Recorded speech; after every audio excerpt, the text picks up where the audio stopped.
Indo British advanced pain clinic నొప్పి మాయం surgery దూరం ఫర్ అపాయింట్మెంట్స్ 9155515563 2019 తర్వాత మెయిన్గా సీరియల్స్ ఆపేయడానికి గల రీజన్ ఏంటి? లిటరల్లీ నేను అవుట్ ఆఫ్ ది వరల్డ్ వెళ్ళిపోయాను. ఫ్రస్ట్రేషన్, కొంచెం డిమోటివేట్, మొత్తం వేరే లోకంలోకి వెళ్ళిపోయి ఏంటన్నా ఇప్పుడు చెప్తుండేవాడిని. అంటే నేను చాలా ఇంటర్వ్యూస్లో కూడా చెప్పి అడిగారు, కానీ ఎవరికైనా ఒక అంటే ఒక డౌన్ అనేది వస్తుంది.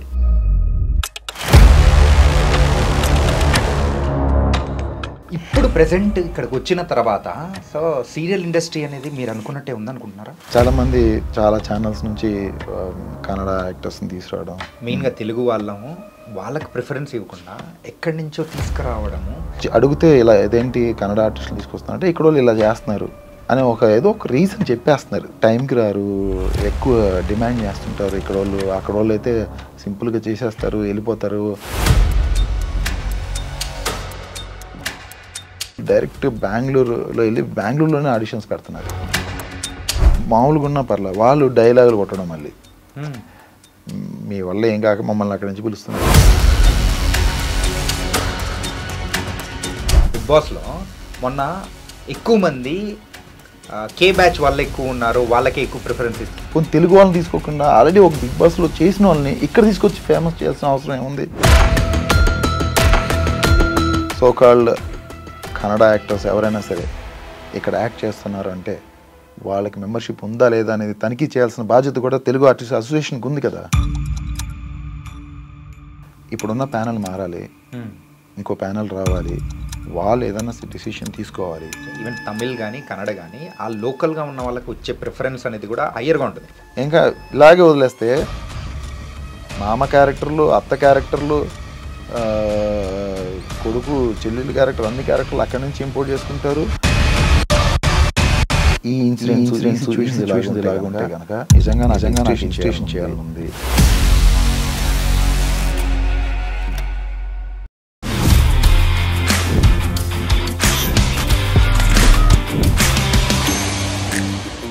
Hi guys, welcome to I dream. నేను మీ చాణక్య.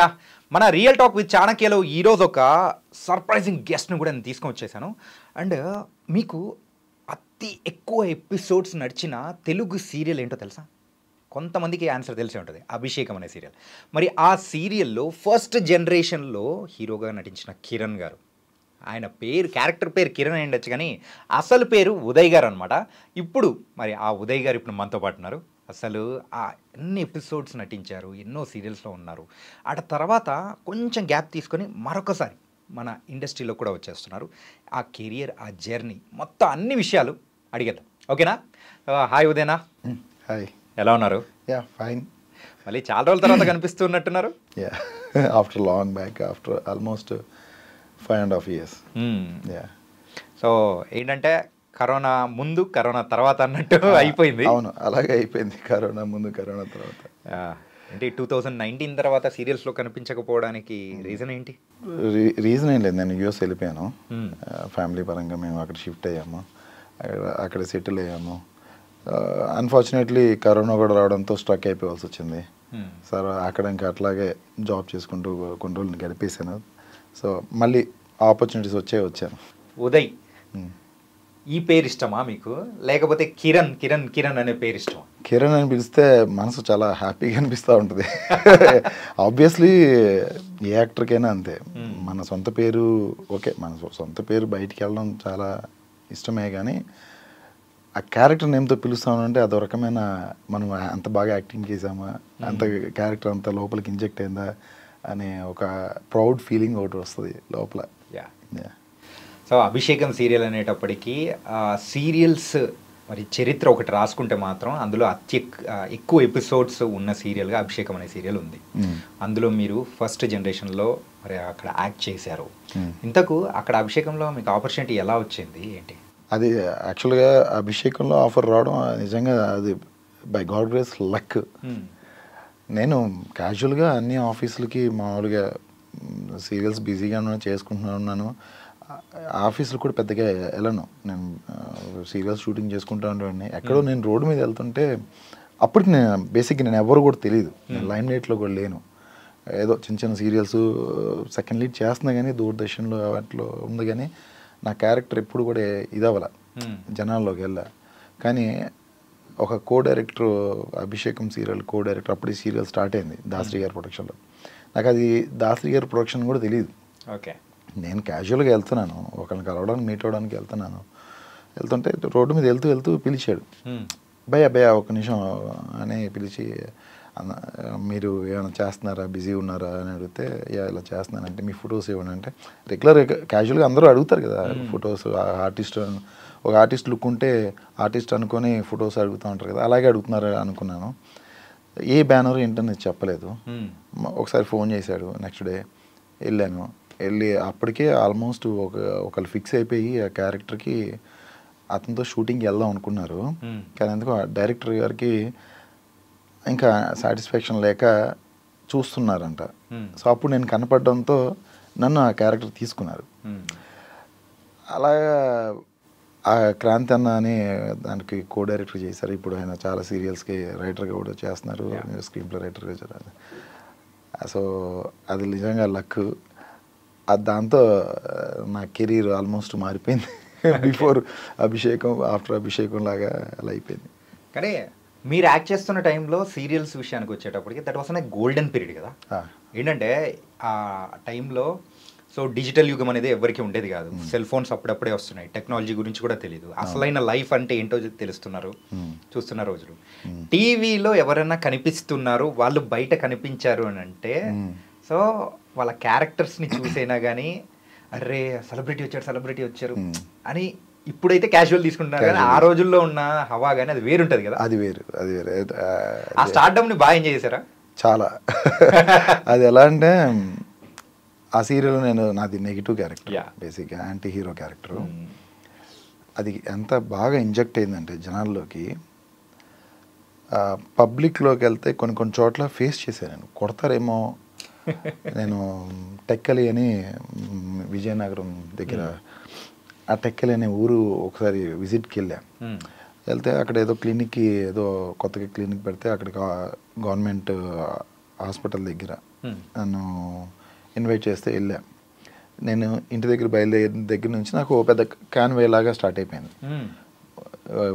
ఆర్టిస్ట్ వచ్చాడు, యాక్టర్ వచ్చాడు అని ఎప్పుడైతే దిగాను ఆ హాస్పిటల్కి ఎవరో కొంతమంది లేడీస్ వచ్చారు. వాళ్ళు ఒక 10 ఆటోల్లో వచ్చారు, వాళ్ళ ఫ్యామిలీ ఎవరో ఉన్నారు హాస్పిటల్లో. నన్ను చూసి నన్ను చుట్టుముట్టేసి కొట్టడం ఒకటి తక్కువ, వాళ్ళు తిడుతున్నారో అర్థం కాదు, కొట్టడానికి వచ్చారో తెలీదు. లిటరల్లీ నాకు ఒక రకమైన భయం, ఒక రకమైన ఆనందం, మిక్స్డ్ ఫీలింగ్స్లో ఉండిపోయాను. చాలా నాకు ఇప్పటికి కూడా నేను ఆ ఇన్సిడెంట్ మర్చిపోలేకపోతానంటే ఎంత హ్యాపీ ఫీల్ అయ్యంటాను ఆ టైంలో. నిజంగా ఆ స్టార్డమ్ అనేది అప్పుడు ఉండేది. ఇప్పుడు డిజిటల్ అయిపోయిన తర్వాత ఇప్పుడు రోజుకు కొత్త వాళ్ళు వచ్చేస్తున్నారు, ఈ రోజు ఉన్న వాళ్ళు రేపు ఉండట్లేదు. సో అలా అయిపోయింది. అప్పుడు మేము నిజంగానే ఆ స్టార్డమ్ అవన్నీ కొంచెం ఎంజాయ్ చేసాము. ఆ మూమెంట్లో నిజం చెప్పాలంటే ఏంటంటే మీ మీద దాడి జరుగుతుంది అనుకున్నారో, వాళ్ళు వచ్చి రౌండప్ చేసిన తర్వాత ఏం చేస్తారో అర్థం కావట్లేదు టైంలో. ఆ మూమెంట్లో మీరు భయపడ్డారేమో, కానీ తర్వాత మాత్రం ఫుల్ ఇచ్చేసింది. ఇప్పటికి కూడా నేను ఆ ఇన్సిడెంట్ని, ఆ మూమెంట్ని గుర్తుపెట్టుకున్నానంటే రీజన్ అదే. ఈ క్యారెక్టరు ఇంతలా వెళ్ళింది అనడానికి కారణం కూడా అంటే దాసరి గారు కూడా ఒకానొక టైంలో ఒక ఈవెంట్లో నా ఆర్ నాగేశ్వరరావు గారు అని ఆయనతో పోల్చారు నన్ను. ఆ క్యారెక్టరు అంటే దాసరి పద్మ గారు అయితే, బాబు నువ్వు ఇంత చూడడానికి ఇంత సాఫ్ట్ ఉన్నావు, బయట ఇంత సాఫ్ట్ ఉండి నువ్వు అంత నెగిటివ్ క్యారెక్టర్ ఎలా చేయగలిగాను అని అడిగేవాళ్ళు ఆయన. ఆవిడ ఏం లేదమ్మా నేను వచ్చింది చేసుకుంటూ వెళ్ళిపోయాను అంటే, మీకు తెలీదు మా ఇంటి గేటు వాచ్మెన్ దగ్గర నుంచి నా వరకు నీ ఫ్యాన్సే అని ఆవిడ చెప్పడం. నిజంగా దాసరి గారు ఆర్ నాగేశ్వరరావు గారితో పోల్చడం, ఆవిడ కూర్చొని సొంత కొడుకులా అలా నాతో డిస్కస్ చేయడం నాకు చాలా ప్రైడ్ మూమెంట్లో అనిపిస్తుంది. ఇంకోటి నాకు చాలా ఆయన ఆర్ నాగేశ్వరరావు గారితో పోల్చారంటే నాకు పెద్ద అవార్డు లాగా వచ్చి ఫీల్ అయ్యాను నేను. సార్ ఇదే సందర్భంలోనే ఏంటంటే మన దాసరి నారాయణరావు గారు మిమ్మల్ని నంది అవార్డు దానికి కూడా రికమెండ్ చేశారని కూడా విన్నాము. అవును, ఇది ఎంతవరకు ట్రూ? 2009లో ఆయన అంటే దగ్గరుండి ఈ క్యారెక్టర్కి నంది అవార్డుకి నామినేట్ చేయండి అని చెప్పారు వాళ్ళు ఆయన. కానీ బ్యాడ్ లక్ ఏంటంటే ఆ ఇయర్ నంది అవార్డ్స్ జరగలేదు. ఓకే. సమ్ కాంట్రవర్షియల్ ఇష్యూతో మేస్త్రి అయింది, సమ్ మేస్త్రి ఇష్యూ అయింది. సో ఆ కాంట్రవర్షియల్ దాంతో అసలు ఆ ఇయర్ అసలు నంది అవార్డ్సే ఈవెంటే చేయలే. తర్వాత ఎవరు చేశారో తెలియదు, ఎప్పుడు చేశారో తెలియదు, ఎవరికి ఇచ్చేసారో తెలియదు, అలా వెళ్ళిపోయింది. ఓకే. అరే వచ్చిందంటే అసలు ఒక యాక్టర్గా ఒక అవార్డు వచ్చింది, అది కూడా ఒక స్టేట్ అవార్డు. అవునవును, ఎంత అద్భుతంగా ఉండేది. అవునవును. దాన్ని నేను ఒక గోల్డెన్ కప్బోర్డ్ చేయించుకుని పెట్టుకునే దాన్ని. అయినా నాకు ఆయన ఆర్ నాగేశ్వర గారితో పోల్చారు. నాకు ఆయన పోల్చినప్పుడు నాకు ఆయన ఎవరో తెలియదు. గూగుల్ వచ్చి కొడుతుంటే ఆర్ నాగేశ్వర అని కొడుతుంటే మన అక్కినేని నాగేశ్వర గారు వస్తున్నారు. ఓకే. మా మమ్మీని అడిగా, ఆర్ నాగేశ్వర గారు ఆయనతో పోల్చారా అని. మా మమ్మీ షాక్, ఓహో అంత పెద్ద వ్యక్తి అని. తర్వాత ఇద్దరు ముగ్గురికి చెప్తే వాళ్ళు షాక్ అవుతున్నారు పెద్ద మనుషుల దగ్గర. సో అప్పుడు నాకు ఆర్ నాగేశ్వర గారు ఎవరేంటనేది తెలిసింది. అంటే ఆయన 2 క్యారెక్టర్స్ని ఒకేసారి చేయగలిగే కెపాసిటీ ఉన్న యాక్టర్ అని చెప్పారు. కానీ మీరు ఇది చెప్తూ ఉంటే నాకు ఎలా అనిపిస్తుందంటే, ఒక తోపే తోపు అంటూ ఉంటే ఎలా ఉంటుంది చెప్పండి. అన్నయ్య అంత పెద్ద తోపునేం కాదులే, కానీ ఆయన రేంజ్ వేరు. అట్లని కాదు సార్, ఏంటంటే ఆయన is a legend. So something different. ఆయనే మనల్ని గుర్తించి ఒక బిరుదు లాంటిది ఒకరితో పోలుస్తున్నారంటే ఎంత హ్యాపీనెస్ అని. అసలు అంత ఇండస్ట్రీలో, మన తెలుగు ఇండస్ట్రీనే ఆయన ఒక దేవుళ్ళ కొలుస్తూ ఉంటారు. ఆయన నోటి నుంచి నిజంగా నాకు అది చాలా అదృష్టం. ఆ సీరియల్ అనేది ఆ క్రాంతన్న ఏ ముహూర్తాన్ని వచ్చి నన్ను చూసి ఆ టైం ఏదో బాగుంది, ఆ గడియలే. ఇంతకు అభిషేకం సీరియల్ అప్రాక్సిమేట్ ఒక 6,000+ episodes. I'm not wrong. Guinness book ఎక్కింది, గిన్నిస్ బుక్ రికార్డ్స్. అన్ని ఎపిసోడ్స్ ఇంతవరకు ఏ సీరియల్ కూడా రాలేదు. ఇంతకు ఎన్ని ఎపిసోడ్స్ చేశారు మీరు అందులో? ఇప్పుడు జనాలకి అంత ఓపిక కూడా లేదు. ఎన్ని ఎపిసోడ్స్ చేశారు మీరు? 2,400+. 2,400+. అంటే అప్రాక్సిమేట్ దరిదాపు ఒక 40% ఉన్నారు. అవునా? నార్మల్ కాదు అసలు. అవును. ఇంకా మీ డైలీ లైఫ్ అంటే ఇంకా కంప్లీట్గా సీరియల్స్కేనా? నేను అప్పట్లో చాలా, అంటే మార్నింగ్ నుంచి ఆఫ్టర్నూన్ ఒక స్లాట్, ఇంకొక ఆఫ్టర్నూన్ నుంచి ఇంకొక షూటు, మళ్ళీ ఈవినింగ్ ఫ్లైట్ ఎక్కి చెన్నైలో చేసిన రోజులు కూడా ఉన్నాయి. అట్లా అంత బిజీ ఉండేవాడిని. సో అంటే మన పాతకాలంలో మన ఏఎన్ఆర్ గారు, ఎన్టీఆర్ గారు, సో కృష్ణ గారు, వీళ్ళందరూ 3 షిఫ్ట్స్ వేసుకునే వాళ్ళని అంటారు. మీరు అంత పెద్దోళ్ళతో పోల్చగలండి అనమాట. ఆ రోజుల్లో ఉన్న షిఫ్ట్స్ సీరియల్ ఆర్టిస్టులు అప్పుడు అలాగే చేసేవాళ్ళే. ఇప్పుడు ఎందుకంటే అప్పుడు ఉన్న లిమిటెడ్ ఆర్టిస్టులతో కొంచెం అలా బిజీగా ఉండేవాళ్ళం. ఇప్పుడంటే చాలా మంది వచ్చేసారు కాబట్టి ఆ షిఫ్ట్స్ వైజ్ ఉన్న ఒక 4 రోజులు దొరికితే చాలా అనుకున్న రోజులు వచ్చేసినాయి ఇప్పుడు. అప్పుడు ఒక సీరియల్ 20 days 25 days చేసేవాళ్ళం. ఇప్పుడు ఎంత హార్డ్లీ తక్కువ రోజులు చేస్తున్నారు. మీ మొత్తం ఒక 15 to 20 years జర్నీ అనుకోవచ్చా? 24 years అనుకోవచ్చు. ఈ జర్నీలో ఇప్పటివరకు మీరు ఎన్ని సీరియల్స్ చేస్తుంటారు? ఆల్మోస్ట్ నేను అంటే కౌంట్ బేసిక్గా నాకు ఆ కౌంట్ తెలిసేది కాదు. రీసెంట్గా ఒక ఫేస్బుక్లో ఒక ఫ్యాన్ నేను చేసిన సీరియల్స్ అన్ని లిస్ట్ పెట్టాడు. ఓకే. ఓహో నేను ఈ సీరియల్ చేశాను కదా అని అప్పుడు నాకు ఆ పేర్లు గుర్తొచ్చాయి. సో అలా కౌంట్ చేసుకుంటూ వెళ్ళిపోతుంటే ఆల్మోస్ట్ ఒక 36 సీరియల్స్ చేశాను. ఇంతకు ఈ జర్నీ స్టార్ట్ అవ్వడం సో ఎప్పుడు స్టార్ట్ అయింది, ఎక్కడ స్టార్ట్ అయింది? నేను ఈ జర్నీకి యాక్చువల్గా నా చిన్నప్పటి నుంచే నేను బేసిక్గా పుట్టడమే నేను యాక్టర్ని అనుకుంటూ పుట్టాను అనుకుంటా.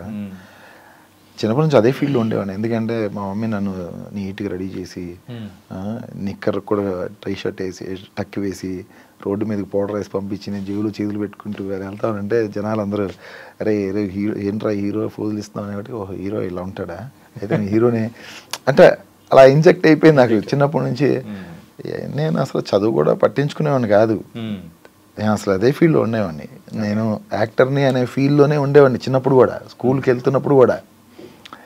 తర్వాత నేను మా ఇంట్లో ఫోర్స్ఫుల్లీ చదివించారు కానీ నా ఓన్గా చదవాలి. కానీ నేను చదివినా ఫస్ట్ క్లాస్ స్టూడెంట్నే. ఇంకా అలాగా 10th class అయిపోవడంతో ఇంటర్మీడియట్లోనే నేను యాక్టింగ్ స్టార్ట్ చేశాను. ఓకే. బొమ్మరిల్లు సీరియల్తో దూరదర్శన్ మొదలైంది. అవును, దూరదర్శన్ బొమ్మరిల్లు సీరియల్తో స్టార్ట్ అయింది. 2019 తర్వాత మెయిన్గా సీరియల్స్ ఆపేయడానికి గల రీజన్ ఏంటి? అదే ఫ్యామిలీ పరంగా షిఫ్ట్ అవడం, మెయిన్ యూఎస్ ఆపర్చునిటీ రావడం. అంటే ఆ టైంలో కూడా సీరియల్స్గా అన్ని రకాలుగా డిఫరెంట్ ఛానల్స్ వచ్చాయి. సో మీరంత senior artist, so remuneration wise కానీ ఎవ్రీథింగ్ అన్ని టాప్లోనే ఉన్నాయి. ఒక మంచి భవిష్యత్ లాంటిగా ఇక్కడ ఉన్నది వదులుకొని అక్కడికి వెళ్ళడానికంటే ఎందుకా అని కూడా చాలామందికి అనిపించింది. యాక్చువల్గా నేను ఒక 3 సీరియల్స్ హిట్ సీరియల్స్ చేస్తుండగా ఆ సీరియల్స్ ఆపుకొని ఒక వాళ్ళకి కూడా నేను 3 months అనుకున్నాను. నేను కూడా లిటరల్లీ ఒక 3 monthsలో వచ్చేద్దాం అని చెప్పి 3 months నాకు బ్రేక్ కావాలని చెప్పి రిక్వెస్ట్ చేసుకొని వెళ్ళాను. ఓకే, అక్కడికి ఒక సీరియల్ వాళ్ళు కాదుకూడదు అంటే అక్కడ కూడా నేను షూట్ చేసుకొని కొన్ని ఫుటేజ్లు పంపించాను ఇక్కడికి. అంత నెక్ మూమెంట్లోనే వెళ్ళాను నేను. అక్కడికి వెళ్ళిన తర్వాత నాకు టు బి ఫ్రాంక్ ఏంటంటే నాకు పాప పుట్టింది. ఓకే, అక్కడ వెళ్ళిన తర్వాత ఆ పుట్టిన తర్వాత ఒక 3 months పాపను చూసిన తర్వాత నాకే అనిపించింది ఒక 6 months నా పాపతో టైం స్పెండ్ చేయాలని. అలాగా 6 months అలాగా స్పెండ్ చేశాను. ఆ తర్వాత ఆటోమేటిక్గా కరోనా వచ్చేసింది, ఫ్లైట్స్ స్ట్రక్ అయిపోయి తర్వాత ఇంకా చాలా నా లైఫ్లో ఇక అక్కడ చాలా ఇన్సిడెంట్స్ జరిగిపోయినాయి, చాలా ప్యాథరిక్ మూమెంట్స్ జరిగిపోయినాయి. యా, సో లిటరల్లీ నేను అవుట్ ఆఫ్ ది వరల్డ్ వెళ్ళిపోయా. అంటే ఫ్రస్ట్రేషన్, కొంచెం డిమోటివేట్, మొత్తం వేరే లోకంలోకి వెళ్ళిపోయి మళ్ళీ రికవరీ అవ్వడానికి మేము మళ్ళీ మా వైఫ్ మీద ఇండియాకి వచ్చాం. అంటే చేంజ్ ఉండాలి అని. ఏంటన్నా అంత అంటే అంటే మీరు చెప్పాలనుకుంటే చెప్పచ్చు, లేకపోతే లైట్ అన్న. అంటే లైఫ్లో ఎవరికైనా ఒక ఒక డౌన్ అనేది వస్తుంది. మీరు అన్న మాటల ప్రకారం మీ లైఫ్లో కూడా వచ్చింది అనిపిస్తుంది. యా, అంటే నేను ఎప్పుడు చెప్తుండేవాడిని. అంటే నేను చాలా ఇంటర్వ్యూస్లో కూడా అడిగారు, కానీ నేనేదో నా గురించి సింపతి తెచ్చుకొని నేను అలా చేయాలి తలుచుకోవట్లేదు. అంటే ఏంటంటే ఇప్పుడు ఎవరి లైఫ్లో ఉన్నా కానీ ఒకటి జరిగిన సిచ్యువేషన్ ఇంకొకరు అలాంటి సిచ్యువేషన్లో ఎలా వాళ్ళు బయటికి రావాలనేది వెళ్తున్న సమయంలో కూడా అరే అన్నకు అట్లా జరిగింది, మనం అట్లా వెళ్తున్న టైంలో మనం కూడా జాగ్రత్త పడాలని ఒకటి ఉంటుంది కదన్నా. అంటే చెప్పాలని లేదు నాకు బేసిక్గా. No problem. అంటే 2019 తర్వాత సో గ్యాప్ అనేది కూడా వచ్చింది ఎవ్రీథింగ్. కానీ ఈ టైంలో అప్స్ అండ్ డౌన్స్ బోల్డ్ అని చూసారు. కానీ ఇప్పుడు ప్రెసెంట్ ఇక్కడికి వచ్చిన తర్వాత సో సీరియల్ ఇండస్ట్రీ అనేది మీరు అనుకున్నట్టే ఉందనుకుంటున్నారా? కంప్లీట్ చేంజ్ అయిపోయింది. Complete change. అసలు నేను ఉన్నప్పుడే నేను టీవీ ఇండస్ట్రీ నుంచి బయటికి వెళ్ళిపోయింది కరెక్ట్ ఏమో, వెళ్ళడం మంచిదైపోయిందేమో అన్న ఫీలింగ్ కూడా వచ్చింది నాకు. చాలామంది నా తోటి ఆర్టిస్టులు అలా బయట నేను రాగానే అక్కడి నుంచి చూస్తూనే ఉన్నా, ఏంటి కొత్త ఫేసులు చాలా వస్తున్నాయి ఏంటి అనుకుంటూనే ఉన్నా. మేబీ కొత్త జనరేషన్ వచ్చేసిందేమో అలా దాంట్లోనే ఉన్నా నేను. అది కాక అక్కడ కొంచెం చూడలేదు, టీవీలు కొన్ని రోజులు అవన్నీ చూడలేదు అక్కడ. సో తీరా ఇక్కడ చూసేపటికి అందరూ ఎవరికాళ్ళు అందరూ ఖాళీ అయిపోయారు, ఫ్రీగా ఉన్నారు, ఆర్థిక ఇబ్బందులు ఎక్కువైపోయినాయి, రోడ్ల మీద తిరుగుతున్నారు ఖాళీగా. లిటరల్లీ ఏంటిది రెసిషన్ వచ్చేసిందేమో, ఐటీ ఇండస్ట్రీకి ఎలా వచ్చిందో అలాగే వచ్చేసిందేమో అనుకుంటే చాలామంది చాలా ఛానల్స్ నుంచి కన్నడ యాక్టర్స్ని తీసుకురావడం. So pathetic situation Telugu TV industry అనేది మాత్రం చాలా ప్యాథరిక్ సిచ్యువేషన్లో ఉంది. దీన్ని ఎవడు బయటికి తీసుకొస్తాడో కూడా అర్థం కావట్లా. కాదన్న, ఎవరు సీరియల్ ఆర్టిస్ట్, తెలుగు సీరియల్ ఆర్టిస్ట్ని ఎవరిని టచ్ చేసినా కానీ ఇప్పుడు ఇక్కడ ఉన్న మా లోకల్ మెయిన్గా తెలుగు వాళ్ళకు ప్రిఫరెన్స్ ఇవ్వకుండా ఎక్కడి నుంచో తీసుకురావడము, అది కూడా డైరెక్టర్స్ కానీ serial directors and producers interest చూపించడం అనేది ఎందుకు ఇలా జరుగుతుంది? ఇక్కడ ఏమైపోయిందంటే సీరియల్ డైరెక్టర్కి ప్రొడ్యూసర్కి సంబంధం లేదు. బేసిక్గా సంబంధం లేదా అసలు. ప్రొడ్యూసర్ చేస్తున్నాడంటే డైరెక్టర్ వచ్చి డైరెక్షన్ చేస్తున్నాడు, అంతేగాని ఈ క్యారెక్టర్ని పెట్టాలి ఆ క్యారెక్టర్ని పెట్టుకోవాలి అనేది వాళ్ళ చేతుల్లో లేకుండా వెళ్ళిపోయింది. వాళ్ళ చేతుల్లో నుంచి ప్రొడక్షన్ అంతా టీవీ ఛానల్స్ చేతుల్లోకి వెళ్ళిపోయింది. ఓకే, టీవీ ఛానల్స్ మార్కెట్ అనే ఒక ఇది చూపించి కొన్ని కారణాలు కూడా చూపించి, అంటే ఇక్కడ ఉన్న వాళ్ళు ఇలానే అది మరి తప్పుడు ప్రచారాలు చేశారో ఏమో తెలియదు, కానీ ఇక్కడ ఆర్టిస్టుల మీద అట్లాంటి ఒక ఇట్లా అడిగితే ఇలా ఇదేంటి కన్నడ ఆర్టిస్టులు తీసుకొస్తున్నా అంటే ఇక్కడ వాళ్ళు ఇలా చేస్తున్నారు, అని ఏదో ఒక రీజన్ చెప్పేస్తున్నారు సింపుల్గా. ఎలాంటి రీజన్స్ అంటే టైంకి రారు, ఎక్కువ డిమాండ్ చేస్తుంటారు ఇక్కడ వాళ్ళు, అక్కడ వాళ్ళు అయితే సింపుల్గా చేసేస్తారు వెళ్ళిపోతారు. మళ్ళీ వాళ్ళని తీసుకొచ్చి వాళ్ళకి తక్కువ రెమ్యునరేషన్ ఇచ్చినా సరే వాళ్ళకు హోటల్ ఫెసిలిటేషన్, హోటల్, ట్రావెలింగ్, మొత్తం అన్నీ కలిసి అంతే అవుతుంది బేసిక్గా. ఇక్కడ ఎతుకుతే ఇక్కడ కూడా దొరుకుతారు, కానీ వాళ్ళకి ఎందుకో ఛానల్స్ ఆల్మోస్ట్ అందరూ కన్నడ యాక్టర్స్ అసలు ఆడిషన్స్ హైదరాబాద్లో పెట్టట్లా, వెళ్ళి డైరెక్ట్ బెంగళూరులో వెళ్ళి బెంగళూరులోనే ఆడిషన్స్ పెడుతున్నారు. ఇప్పుడు ఫర్ ఎగ్జాంపుల్ ఒక సీరియల్లో మన తెలుగు వాళ్ళు ఎవరైనా కానీ హీరోనో హీరోయిన్ అవ్వాలంటే ఆడిషన్ అనేది బెంగళూరుకి వెళ్ళి ఇచ్చుకోలేమో, మేము బెంగళూరు ఏమో అని చెప్పేసి. కన్నడ వాళ్ళం అది కూడా వాళ్ళు కన్నడ మాట్లాడాలి, అప్పుడు మాట్లాడాలి, వచ్చిరాని తెలుగు మాట్లాడాలి. అలా అయిపోయింది. చాలా ప్యాథరిక్ సిచ్యువేషన్ నిజంగా. నాకు ఒక్కొక్కసారి అనిపిస్తుంది నాకెందుకు నేను వెళ్ళిపోయాను కదా అనిపిస్తుంది, కానీ ఇక్కడికి వచ్చి చూసిన తర్వాత ఎంతైనా 20 years అబో ఈ ఇండస్ట్రీలో ఉన్న ఆ బాధ, ఆ పెయిన్, నేను ఒక ఇండస్ట్రీలో ఉన్నానంటే నాకు ఆ బాధ అయితే ఉంటుంది కదా. ఖచ్చితంగా ఉంటుంది. ఓకే చేయొచ్చు, నేను వెళ్ళి తమిళ్ సీరియల్లో చేయొచ్చు, కన్నడ సీరియల్లో చేయొచ్చు, వాళ్ళు వచ్చి ఇక్కడ చేయొచ్చు. ప్రిఫరెన్స్ అనేది అసలు ఇక్కడ వాళ్ళకి లేదు. పోనీ వచ్చిన వాళ్ళు మామూలుగా ఉన్నా పర్లేదు, వాళ్ళు డైలాగులు కొట్టడం, మళ్ళీ మీ వల్ల ఏం కాక మమ్మల్ని అక్కడి నుంచి పిలుస్తున్నారు, ఇది కొంచెం ఈ డైలాగ్ వేయడం. ఇలాంటి చాలామంది, ఒక 2-3 ఫ్రెండ్స్ అయితే లిటరలీ నా ముందు ఇట్లా అంటున్నారా, మేము ఏం చేయాలి, అసలు ఏం చేయలేకపోతున్నాము. లిటరలీ తెలుగు ఆర్టిస్ట్ అసోసియేషన్లో పెట్టినా సరే ఎవ్రీ ఇయర్ పెడతారు, మీటింగ్లు పెడతారు, ఇదే మాట్లాడుకుంటాం వెళ్ళిపోతారు. ఆ రోజు పెద్ద ఒక 100 మంది 200 మంది కలుస్తాం కాబట్టి కొంచెం వాయిస్ ఆ రోజు పెద్దగా ఉంటుంది. తర్వాత నుంచి మళ్ళీ కామ్, ఎవరికాడు. ఆ తెలుగు ఆర్టిస్ట్ అసోసియేషన్ మీటింగ్కి వచ్చేవాళ్ళు కూడా ఖాళీగా ఉన్న వాళ్ళు వస్తారు. ఆ అసోసియేషన్ కూడా తెలుగు టీవీ ఆర్టిస్ట్ అసోసియేషన్ కూడా ఆ రోజు అన్ని ఛానల్స్కి కానీ అన్ని ప్రొడక్షన్ హౌసెస్ కానీ ఈరోజు సీరియల్స్ ఆపేసి అందరినీ ఇక్కడికి రంపించండి, ఈరోజు మీటింగ్ ఉంది అంటే వాళ్ళకి డోంట్ కేర్, వాళ్ళు ఎందుకంటే బిజీగా ఉన్నారు, వాళ్ళకి నథింగ్. మీటింగ్ ఏదో చెప్పుకుంటారులే, ఏదో మాట్లాడుకుంటారులే. ఆ అసోసియేషన్ నాకు అనిపించింది, మొన్న మీటింగ్ జరిగింది, తెలుగు ఆర్టిస్ట్ అసోసియేషన్ మీటింగ్ జరిగింది, నేను వెళ్ళాను. నాకు అనిపించింది ఖాళీగా ఉన్న వాళ్ళు వచ్చారు, వచ్చిన వాళ్ళు మనం అంటే చాలా చీప్గా ఉన్నామా, అంటే ఖాళీగా ఉండి వచ్చామా, అదొక రకమైన ఫీలింగ్ వచ్చింది. సో మీటింగ్ అయిన తర్వాత ఆ మీటింగ్కి ప్రతి తెలుగు టీవీలో ఉన్న ఆర్టిస్టులందరికీ ఒక రెస్పెక్ట్ ఇవ్వాలి. ఆ మీటింగ్ రావాలనే ఒక బుద్ధి ఉండాలి, అంటే ఒక ఆలోచన రావాలి.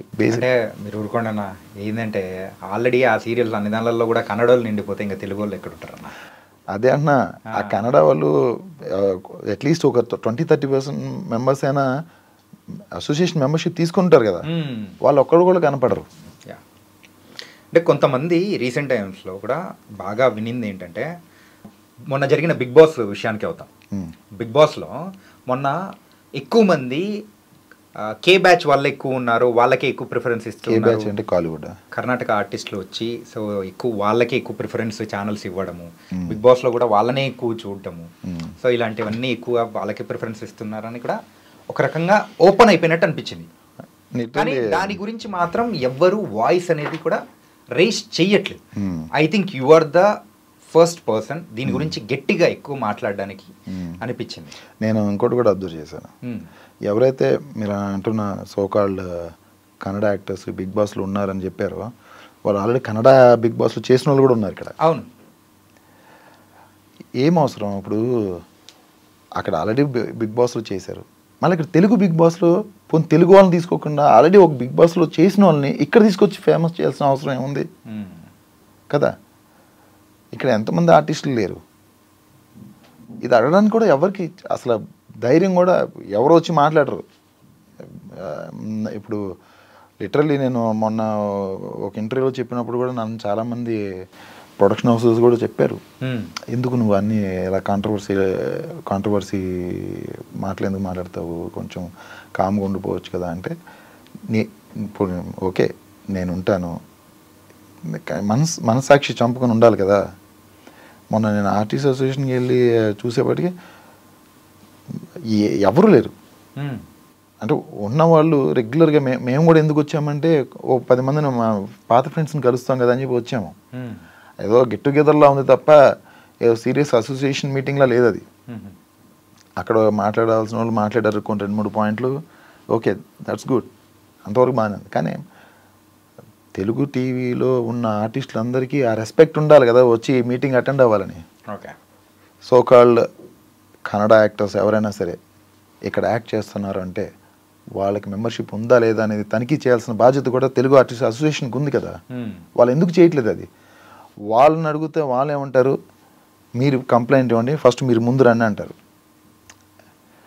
ఓకే, ఫస్ట్ అసోసియేషన్ అనే వాళ్ళు ముందుకు వెళ్ళి ఇవ్వాలి కదా. వెళ్ళి బేసిక్గా తెలుగు ఆర్టిస్ట్ అసోసియేషన్ ఎంత వీక్ అంటే అంత వీక్. ఎంత దాన్ని స్ట్రాంగ్ చేయాలంటే ఒకటేంటంటే, ఇప్పుడున్న ప్యానల్ మారాలి, ఇంకో ప్యానల్ రావాలి, వాళ్ళు ఏదన్నా డిసిషన్ తీసుకోవాలి. ఏదన్నా తెలుగు టీవీ సీరియల్స్లో కానీ ఎవరన్నా యాక్టర్స్ని ఛానల్ వాళ్ళు ఏదన్నా తీసుకోవాలంటే ఈ అసోసియేషన్ త్రూనే వెళ్తే బెటర్ అని నా ఫీలింగ్. కానీ వేరే లాంగ్వేజెస్ ఒకసారి గమనిస్తే ఈవెన్ తమిళ్ కానీ కన్నడ కానీ ఆ లోకల్గా ఉన్న వాళ్ళకి వచ్చే ప్రిఫరెన్స్ అనేది కూడా హయ్యర్గా ఉంటుంది compare to the percentage. I'm telling about the percentage. మన తెలుగు వాళ్ళు అక్కడ వర్క్ చేస్తున్నారు, ఇక్కడ వర్క్ చేస్తున్నారు, కానీ మనకు మాత్రం అక్కడ పెద్ద పీట అనేది వెయ్యట్లేదు. ఒకరు ఇద్దరు మన వాళ్ళు ఉన్నారు కదా, మన వాళ్ళని తీసుకుందాంలే అని అనుకునే వాళ్ళు ఎక్కువ తప్ప, కానీ ఇక్కడ మాత్రం రివర్స్లో ఉంది. మెయిన్గా దీనికైతే ప్రాబ్లము మీ ప్యానల్ అనుకోవచ్చా, సీరియల్ ఆర్టిస్ట్ అసోసియేషన్ ప్యానల్ అని? నేను కరెక్ట్గా ప్యానల్ కూడా వాళ్ళ మీద పూర్తిగా అన్నాను. ప్యానల్ ఏంటంటే కొన్ని సంవత్సరాల నుంచి వాళ్ళే అయిపోయారు. ఓకే, వాళ్ళే అయిపోవడంతో కొంతమంది చాలా వాళ్ళలోనే మళ్ళీ కొంతమంది ప్రొడ్యూసర్స్ ఉన్నారు, వాళ్ళకి బిజినెస్ కావాలి, సీరియల్ ప్రొడక్షన్ బిజినెస్ కావాలి, వాళ్ళు మాట్లాడలేరు. సో ఇదేంటంటే ఇయర్స్ టుగెదర్ ఎప్పుడో కొన్ని ఇయర్స్ నుంచి వీళ్ళు చాలామంది పబ్లిక్ అలవాటు అయిపోవడం ఏంటంటే వీళ్ళు మాట్లాడలేకపోతున్నారు గట్టిగా. ఎందుకంటే ఎవరో ఒకరిని రమ్మంటున్నారు తప్ప వీళ్ళు ముందుకెళ్ళి మాట్లాడలే. ఒకప్పుడు తెలుగు డబ్బింగ్ సీరియల్స్ మీద వచ్చిన హెజిటేషన్ మళ్ళీ అంత ఇదిగా రాకుండా కూడా తొక్కేస్తున్నారు. మెయిన్ ఇనిషియల్ స్టేజ్లోనే తొక్కేస్తున్నారు అది. ఓకే, మేము అసలు అప్పుడు డబ్బింగ్ సీరియల్స్ ఆపేయాలని ఎంత గట్టిగా హెజిటేషన్ చేసామో, దాన్ని ఎంత క్లవర్గా ఎంత ఇదిగా దాన్ని అనగదొక్కేశారంటే నాకు అప్పుడు అనిపించింది, పాలిటిక్స్ అనేది ఎంత తేనె పూసిన కత్తిలా ఉంటుంది ఏంటనేది మన ముందే ఉంటారు జనాలందరూ, కానీ ఎక్కడ ఎలా పెడతారు ఏంటో తెలీదు, అలా వెళ్ళిపోతా పాలిటిక్స్ జోలికి వెళ్తే ఇలాగే ఉంటుందేమో అనిపించేసింది నాకు. అంటే మీరు ఇందాక అన్నారు ఏంటంటే ఈ యొక్క ఇష్యూని బలంగా రైజ్ చేయాలంటే ఇప్పుడున్న ఆర్టిస్ట్ అసోసియేషన్ అని చెప్పేసి అని అన్నారు. అండ్ ఇప్పుడు అది యూజువల్గా ఎలక్షన్స్ జరుగుతూ ఉంటాయి కదా, సో ఆ ఎలక్షన్స్లో మీరు పార్టిసిపేట్ చేసి మీకంటూ ఒక గ్రూప్ కానీ, సో దీన్ని వాయిస్ని బలంగా రైజ్ చేయాలనే ఉద్దేశం మీలా, అంటే మీతో పాటు కామన్గా ఉన్న వాళ్ళను ఎవరన్నా అనుకుంటున్నారా, లేదా మీరు పోటీ చేయాలని ఏమన్నా ఆలోచన ఉందా? మారాలని నేను అనుకుంటున్నా, ప్యానల్ మారాలని నేను అనుకుంటున్నా. నాకు వాళ్ళ మీద రెస్పెక్ట్ ఉంది, ఇప్పుడు ఉన్న ప్యానల్ మీద నాకు ఒక రెస్పెక్ట్ ఉంది. చాలే, ఇప్పుడు ఇన్ని సంవత్సరాలు చేశారు, కొత్త వాళ్ళకి ఆపర్చునిటీస్ ఇవ్వండి. సో కొత్త వాళ్ళకి ఆపర్చునిటీ ఇస్తే వీళ్ళది ఎలా ఉంటుందో చూడాలని ఉంది నాకు. ఒకవేళ నాకైతే ఈ ఇన్సిడెంట్స్ ఈ సిచ్యువేషన్స్ ఇలాగ ఉంటే కనుక నిజంగా నాకు హెజిటేషన్ చేయాలని ఉంది. నేను ఎలాగోలా మేబీ అలా పొజిషన్ తీసుకుంటే నేను చేయగలనేమో నాకు అని ఒక్కొక్కసారి అనిపించింది. మొన్న మీటింగ్ వెళ్ళిన దగ్గర నుంచి నాకు అనిపించింది, కంటెస్ట్ చేసి ఏదైనా ఇలాగా చేద్దామా. ఎందుకంటే చాలామంది ఆర్టిస్టులు నిజంగా అంటే యూత్లో మనం యంగ్గా ఉన్నాము, మనం పోనీ ఇది కాకపోతే ఏదో పార్ట్ టైం ఏదో చేసేసుకుంటాం. కానీ మిడిల్ ఏజ్డ్ అబౌవ్ 45-50 ఇయర్స్ ఉన్నవాళ్ళు, 60 ఇయర్స్ ఉన్నవాళ్ళు వాళ్ళు కూడా చాలా సఫర్ అవుతున్నారు. ఈవెన్ ఒక మామ క్యారెక్టర్లు కూడా కన్నడ నుంచి చేసుకుంటున్నారు. ఇంకా ఇలాగే వదిలేస్తే మామ క్యారెక్టర్లు, అత్త క్యారెక్టర్లు, కొడుకు చెల్లెలు క్యారెక్టర్, అన్ని క్యారెక్టర్లు అక్కడి నుంచి ఇంపోర్ట్ చేసుకుంటారు. ఇంకా ఛాన్స్ ఇస్తే స్క్రీన్ ప్లే రైటర్ని అక్కడి నుంచి తెచ్చుకుంటారు, స్టోరీ రైటర్ని కూడా అక్కడే తెచ్చుకుంటారు. మొత్తం ఇండస్ట్రీని అంతా ఇక్కడ పెట్టేస్తారు. ఇంక ఛాన్స్ ఇస్తే ఇలాగే ఉంటుంది. ఇంకా ఇక్కడి నుంచి అయినా మారాలి అది. ఇప్పుడు మీరు అన్నట్టు కొన్ని సంవత్సరాల క్రితము నార్మల్గా ఆర్టిస్టులు, మెయిన్ ఆర్టిస్టుల వరకే ఉండేది. అది కాస్త క్యారెక్టర్ ఆర్టిస్టుల వరకు వచ్చింది.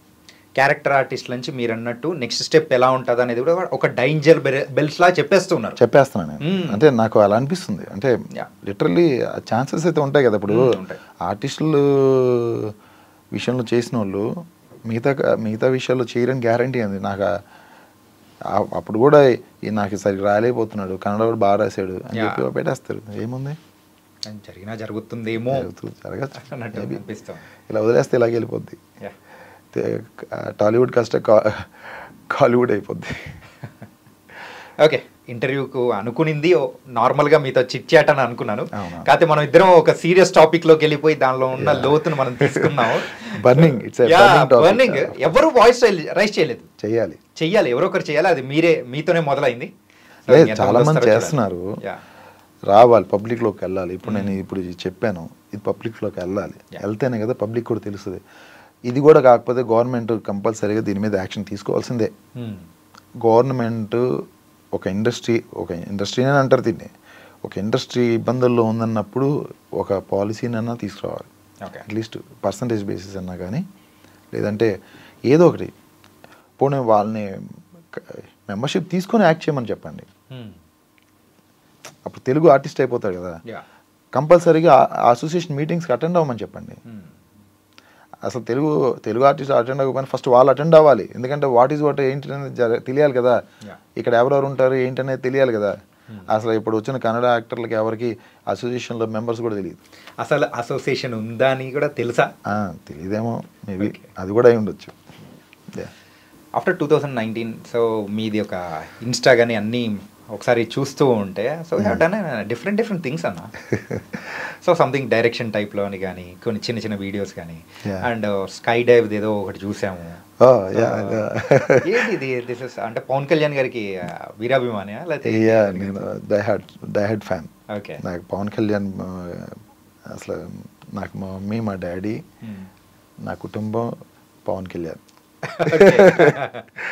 సో అంటే చికాగోలో ఆయన ఎవరైతే ఆశీష్ అని ఆయన అతని 100th డైవ్ పవన్ కళ్యాణ్ గారికి డెడికేట్ చేశాడు.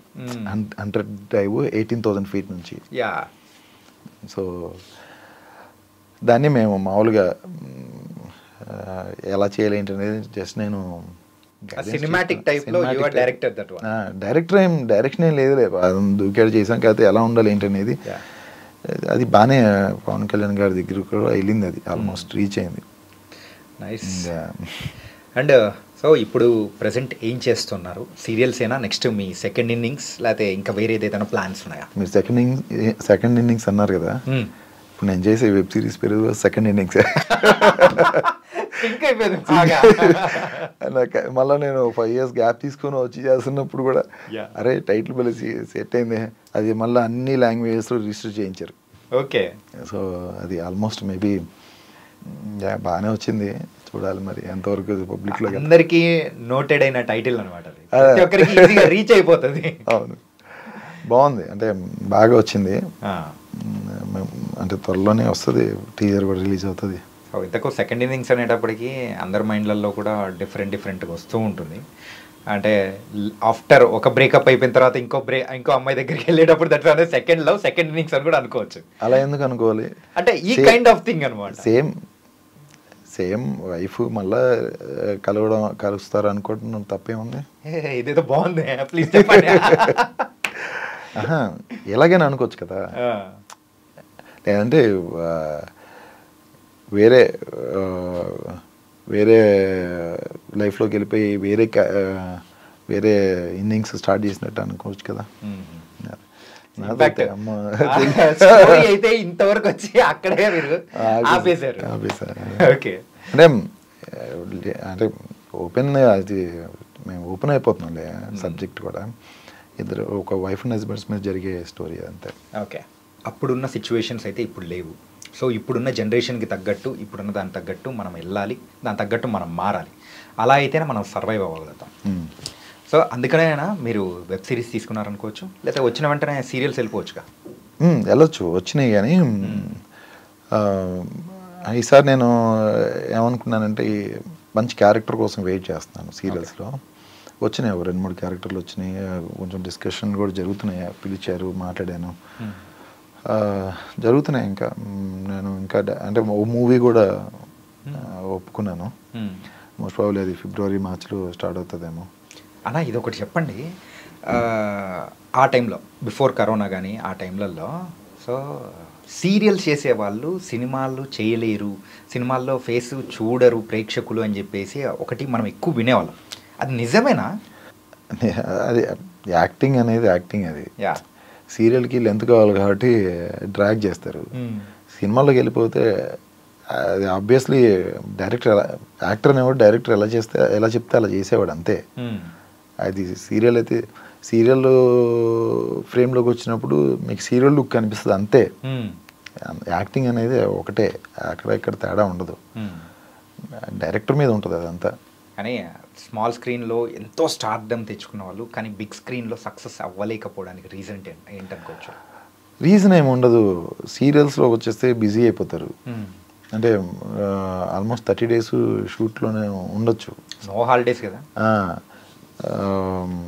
సినిమాలు ఏంటంటే కరెక్ట్గా సీరియల్స్ ఇప్పుడు మళ్ళీ డేట్స్ వాళ్ళకి ఇవ్వలేరు. కొంచెం ఈ డేట్స్ ప్రాబ్లమ్స్ వలన సీరియల్స్ చేసేవాళ్ళు సినిమాల్లో చేయలేకపోయారు, అంతే తప్ప చేయలేక కాదు.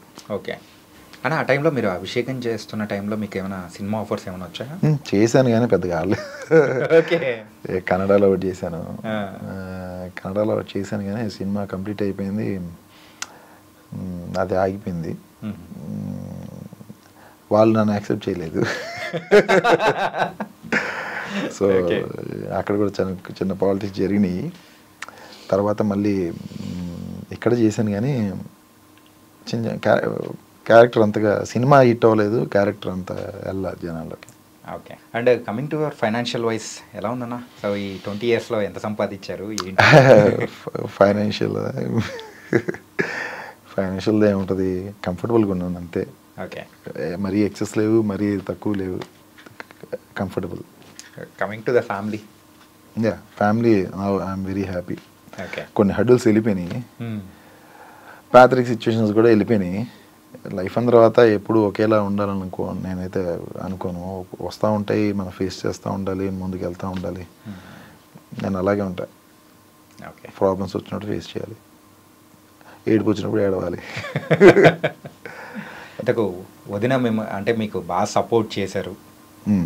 సో ఇద్దరు కలిసి యుఎస్ నుంచి మరి ఇండియాకి వచ్చారు మరొకసారి. సో వచ్చిన తర్వాత ఈ సెకండ్ ఇన్నింగ్స్లో వదిన ఇప్పుడు ప్రెసెంట్ ఏం చేస్తూ ఉన్నారు, ఏంటి? తన ఐటీ జాబ్. మేము ఇక్కడ రావడంతో మళ్ళీ నాకు ఈ ఆపర్చునిటీస్ రావడంతో తను బాగానే మళ్ళీ ఈ ఇండస్ట్రీలోకి ఉండిపోతాడేమో అని కొంచెం డైలమాలో ఉంది తను. నాతో టైం స్పెండ్ చేయలేడే, ఫ్రీగా ఉండలేడే, ఎక్కడికి సినిమాలకు వెళ్ళలేమే అని బాధ ఉంటుంది. అది కొంచెం ఫ్యామిలీ అన్న తర్వాత కొన్ని ఉంటాయి, అడ్జస్ట్ చేసుకోవాలి. కొంచెం అమికబుల్గా కొంచెం దాన్ని సాల్వ్ చేసుకోవాల్సిన ప్రాబ్లమ్స్ అవన్నీ కొంచెం జాగ్రత్తగానే డీల్ చేసుకొని చేసుకోవాలి. ఓకే. ప్రస్తుతానికి ఆ సిచ్యువేషన్లో ఉన్నా చేసుకుంటున్నా. దానికైతే సో వదినైతే ఎట్లా కూడా కాంప్రమైజ్ చేసేస్తూ ఉన్నారు, మెల్లిగా కూల్ చేసేస్తూ ఉన్నారు. అంతా నా స్క్రిప్టే. నీ స్క్రిప్టే కానీ అక్కడ తన స్క్రిప్ట్ అనుకుంటుంది, అంతా నా స్క్రిప్టే. కానీ ఇదేదో తేడా ఉంది బ్రో. ఏంటంటే ఇప్పుడు వచ్చేవాళ్ళు అబ్బాయిలందరూ ఇది మొత్తం నా స్క్రిప్ట్ అనుకుంటారు, కానీ అమ్మాయిల చేతిలో ఉంటుంది. కానీ మీ దగ్గర మాత్రం ఇప్పుడున్న జనరేషన్ వాళ్ళకి రివర్స్లో ఉన్నట్టుంది. అంతే. అంటే వాళ్ళు యుగో సాటిస్ఫై చేయాలి, కానీ మనం నడవాలి. చెప్పేస్తున్నా. ప్లీజ్ పర్లేదు. ఏంటంటే ఒక గుడ్ హస్బెండ్ సో ఉండాలంటే, సో వైఫ్ని కరెక్ట్గా బ్యాలెన్స్ చేయాలంటే ఏం చేయాలో మీరు ట్రిక్స్ చెప్పండి. నా దగ్గర నేను అంత తెలివిమంతుడు కాదు, అంత ఇంటెలిజెంట్ ఫెలోని కూడా కాదులే, కానీ చెప్తున్నా అంటే లైఫ్ కొంచెం ఒక్కొక్కసారి తగ్గాలి, ఒక్కొక్కసారి మనం ఏంటనేది చెప్పాలి. అమికబుల్గానే సాల్వ్ చేసుకుంటూ వెళ్ళాలి తప్ప మరీ హార్ష్గా వెళ్ళిపోయి గొడవలు పడుకుంటూ అలా వెళ్ళకూడదు. తను కొన్ని విషయాలు అర్థం చేసుకుంటుంది, కొన్ని విషయాలు అర్థం కానప్పుడు చెప్తాము. ఆ చెప్పే విధానంలో ఏ స్టేజ్ వరకు వెళ్తుందో ఏంటంటే చూసుకొని కూల్ మళ్ళీ మనం తగ్గాలి. సో అది అంటే లైఫ్ అంటే అంతే కదా. కొన్ని అంటే 5 years గ్యాప్ వచ్చేసింది, మళ్ళీ నేను బిజీ అవుతానో లేదు, మళ్ళీ నాకు మనీ ఎర్నింగ్స్ ఉంటాయి. అల్టిమేట్గా మనీ ఎర్నింగ్స్ ఇంపార్టెంట్ కదా, ఉంటాయో లేదు. మళ్ళీ నేను ఇదే మా మదర్ ఒకప్పుడు ఎలా ఫీల్ అయ్యారు, ఇప్పుడు అలాగే ఫీల్ అవుతారు కదా వైఫ్స్ కూడా. ఆ భయం ఉంటుంది కాబట్టి వాళ్ళు అలా మాట్లాడతారు. సో మన కరేజ్ని నేను 20-25 years నుంచి ఇదే ఫీల్డ్లో ఉండి మళ్ళీ ఎక్కడికి వెళ్ళి నేను 0 నుంచి స్టార్ట్ చేయలేను కదా. అక్కడికి నేను ఐటీ జాబ్స్ అప్పుడప్పుడు చేస్తుండేవాడిని. అంటే అప్పుడప్పుడు ఇన్ ద సెన్స్ ఓ కంపెనీ ప్రాజెక్ట్ ఉన్నంతవరకు చేసి మళ్ళీ అలా చేశాను. సో నీకు అది వచ్చు కదా, ఎందుకు అది బాగుంటుంది కదా, అది చేయొచ్చు కదా అని తనకు ఉంటుంది. ఎందుకంటే తన ఐటీ ఫీల్డ్ కాబట్టి. నేను 25 years నుంచి ఇదే ఉన్నాను. మళ్ళీ అక్కడికి వెళ్ళి 0 నుంచి స్టార్ట్ చేసినాను. నాకు ఎంత టెక్నాలజీ వచ్చినా సరే నాకేదో 0 నుంచి స్టార్ట్ చేసినప్పుడు ఉంటుంది. నా ఫీల్డ్ కాదు అని వెళ్ళి వర్క్ చేయాలి, అలా ఉంటుంది తప్ప నేను అక్కడికి వెళ్ళినా ఇదే చూసుకుంటాను, అక్కడికి వెళ్ళినా ఒక ప్రాజెక్ట్ చేస్తాను. పెద్దవాళ్ళు ఒకటి చెప్తారన్న, ఏంటంటే ఒక్కసారి కెమెరా ముందు నిల్చొని రంగు ఫేస్ మీద పడింది అని అంటే వేరేది మనకేం కనిపించదు. అంటే ఎక్కడికి వెళ్ళినా కానీ ఇది లాగుతూ ఉంటుందని అంటారు అనమాట. మేకప్ పడిందే, అసలు మేకప్ పడడానికి ముందే ఒక స్ట్రాంగ్ దృఢ సంకల్పం ఉంటుంది కదా, అది వచ్చిన తర్వాత కదా మనం ఫేస్ మేకప్ పడుతుంది. ఎగ్జాక్ట్లీ, మనం ఫిక్స్ అవుతాం కదా నేను యాక్టర్ని అవ్వాలని. దానికి మేకప్ పడక ముందు మళ్ళీ కొన్ని సంవత్సరాల ముందు నుంచి స్ట్రగుల్ ఉంటుంది కదా. మనం మేకప్ పడిన దగ్గర నుంచి కదా క్యాలిక్యులేట్ చేసుకో, అక్కడి నుంచి ఉంటుంది కదా. సో దానివల్ల మనం ఈ ఫీల్డ్ వదిలి వెళ్ళాం. సో నేను చిన్నప్పటి నుంచి ఇదే ఫీల్డ్, నేను హీరోనే అనుకుంటా ఉండేవాడిని. అలాంటిది ఇప్పుడు వెళ్ళిపోయిన ఐటీ ఎంప్లాయీ నేను చెప్పుకుంటే బాగోదేమో అనిపిస్తుంది. తనకి ఉదయనా సెకండ్ ఇన్నింగ్స్ మొదలు పెట్టేశారు, అది కూడా సెకండ్ ఇన్నింగ్స్ అనే టైటిల్ ఉన్న వెబ్ సిరీస్తో. So all the best for your coming future projects and everything. ఇంకా మమ్మల్ని బాగా ఎంటర్టైన్ చేయాలి. డెఫినెట్లీ. అప్పుడు కిరణ్ అనే ఒక క్యారెక్టర్తో మమ్మల్ని అందరినీ ఎంత హేట్రేట్ అయ్యేలా మీ మీద చేసాము, ఇంకా ఇప్పుడు లవబుల్గా ఇంకా లవ్ అనేది ఇవ్వాలని కూడా మనస్ఫూర్తిగా కోరుకున్నాము. డెఫినెట్గా నేను ఇండస్ట్రీలోనే ఉంటాను, డెఫినెట్గా అందరినీ ఎంటర్టైన్ చేస్తాను, ఆ గ్యారెంటీ ఇస్తాను. Okay, thank you so much. Thank you so much. I dream media వాళ్ళకి కూడా నిజంగా థ్యాంక్స్, నన్ను పబ్లిక్కి మళ్ళీ పరిచయం చేస్తున్నందుకు. నిజంగా ఐ డ్రీమ్ వాళ్ళకి కూడా నా ప్రత్యేక కృతజ్ఞతలు. ఓకే, మీకు కూడా.